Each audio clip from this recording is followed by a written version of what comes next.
வசந்த மாளிகை 1972 செப்டம்பர் 29 அன்று வெளியாகி மிகப்பெரிய வணிக வெற்றியை ஈட்டியது. கிட்டத்தட்ட 750 நாட்கள் ஓடியது. சென்னையில தொடர்ந்து அதிக எண்ணிக்கையிலான ஹவுஸ்ஃபுல் காட்சிகளுடன் ஓடிய சாதனையையும் இந்த திரைப்படம் படைத்தது. சாந்தி, கிரவுன் மற்றும் புவனேஸ்வரி ஆகிய 3 தியேட்டர்கள்ல வெளியான இந்த திரைப்படம் அந்த 3லையுமே தலா 271 காட்சிகள் தொடர்ந்து முழு இருக்கை நிரம்பிய நிலையில் திரையிடப்பட்டது.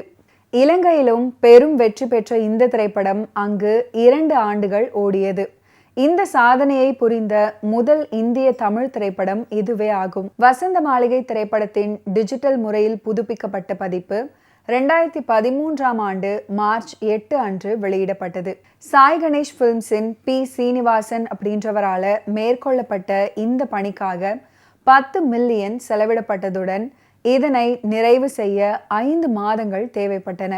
2019 ஜூன் 21 அன்று டிஜிட்டல் முறையில் புதுப்பிக்கப்பட்ட மற்றொரு பதிப்பு வெளியிடப்பட்டது. இந்த பதிப்பின் புதுப்பிப்பு பணிகளை குரூப்காம் சிஸ்டம்ஸ் நிறுவனம் மேற்கொண்டது. இந்த நிறுவனம் டிடிஎஸ், 4K சோனி மற்றும் 2K கியூப் போன்ற தொழில்நுட்ப மேம்பாடுகளுடன் DI வண்ண தொழில்நுட்பத்தையும் பயன்படுத்தி இதனை மறு வடிவமைத்தது.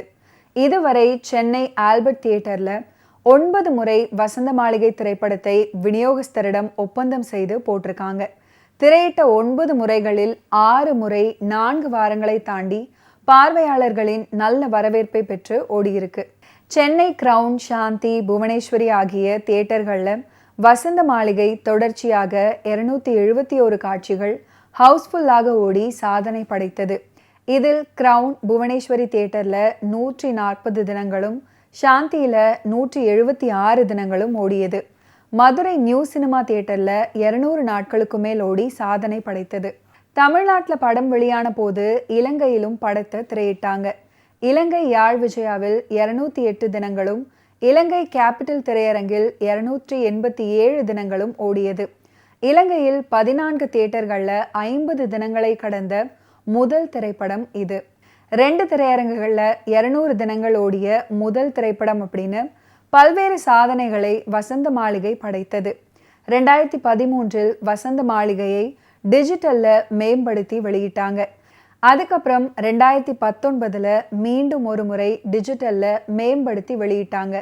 ஒரு படத்தை 2 முறை டிஜிட்டல்ல மேம்படுத்தி வெளியிட்டது தமிழில் வசந்த மாளிகை மட்டும்தான்.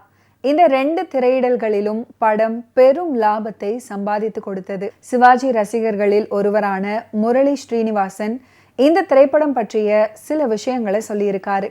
படத்தின் பூஜை முடிந்தவுடன் முதல் நாளே காலை 4 மணிக்கு கிண்ணத்தை ஏந்துகின்றேன் பாடல் எடுக்கப்பட்டதாகவும் மொத்தம் 3 மணி நேரத்தில் முழு பாடலும் எடுத்து முடிக்கப்பட்டதாகவும் பதிவு பண்ணியிருக்காரு. தமிழகத்தில் 10 ஊர்களில் 12 திரையரங்குகளில் 100 நாட்களை நிறைவு பண்ணியது. மதுரையில் வசந்த மாளிகை ரிலீஸ் ஆகும்போது பட்டிக்காடா பட்டணமா, தவப்புதல்வன் திரைப்படங்கள் ஓடிக்கிட்டு இருந்துச்சு. கொஞ்ச நாட்களில் நீதின்னு ஒரு படம் வெளிவந்தது. 175 நாட்களை தாண்டி ஓடிக்கொண்டிருக்கும் போது பாரத விலாஸ் ரிலீஸ் ஆனது. அதுக்கப்புறம் ராஜராஜ சோழன் வெளியானது. அத்தனை படங்களுக்கும் மத்தியில வசந்த மாளிகை 200 நாட்கள் ஓடியது. குறிப்பாக இலங்கையில் மாபெரும் பிரளயத்தை ஏற்படுத்திய திரைப்படம் இது. அங்கே வெலிங்டன் தியேட்டர்ல படத்தை ரிலீஸ் பண்ணாங்க. கூட்டம் அலைமோதவே அருகிலுள்ள லிடோ தியேட்டர்லையும் படத்தை போடுவோம் என முடிவு பண்ணாங்க. ஒரு பிரிண்ட் மட்டும்தான் இருந்துச்சு. 15 to 20 நிமிட இடைவேளையில ஒரு கார் வைத்து வெலிங்டன்ல இருந்து லிடோவுக்கும், லிடோவில இருந்து வெலிங்டனுக்கும் படத்தை போட்டாங்களாம். இப்படிதான் இந்த படம் கொழும்புல 287 நாட்களும், யாழ்ப்பாணம் திரையரங்கில் 207 நாட்களும் ஓடியிருக்கு. முதலாக யாழ்ப்பாணத்தில் வெள்ளி விழா கண்ட திரைப்படம் வசந்த மாளிகை. மயக்கம் என்ன, இந்த மௌனம் என்ன அப்படின்னு தொடங்கக்கூடிய மற்றும் ஒரு பியூட்டிஃபுல்லான பாடல் வசந்த மாளிகை திரைப்படத்துல இடம் பிடிச்சிருக்கும். இந்த பாடலை TM சௌந்தரராஜன் மற்றும் P. சுசிலா இணைந்து ஃபென்டாஸ்டிக்கா பாடியிருப்பாங்க. பாடலுக்கு உண்டான வரிகளை கவியரசர் கண்ணதாசன் எழுதியிருந்தாரு. மயக்கம் என்ன, இந்த மௌனம் என்ன பாடல். நடுவுல வருகிற ஸ்லோ மோஷன் காட்சி தான் தமிழின் முதலாக எடுக்கப்பட்ட ஸ்லோ மோஷன் காட்சியாகும். சிவாஜி அவர்கள் நடித்த படங்களில் முதல் முறையாக ஸ்லோ மோஷன் காட்சி இந்த திரைப்படத்தில் இடம்பெற்றது. மயக்கம் என்ன பாடல் காட்சியில தான் அப்படின்றது குறிப்பிடத்தக்கது. ஓகே வியூவர்ஸ், இன்னைக்கு நிகழ்ச்சியில் நடிகர் திலகம் சிவாஜி கணேசன் அவர்களுடைய ஃபிலிம் கெரியரில் நடந்த பல இன்ட்ரெஸ்டிங்கான விஷயங்களை நீங்கள் பார்த்து தெரிஞ்சிருப்பீங்க. மீண்டும் அடுத்தடுத்த எபிசோட்ஸில் சந்திப்போம். நன்றி, வணக்கம்.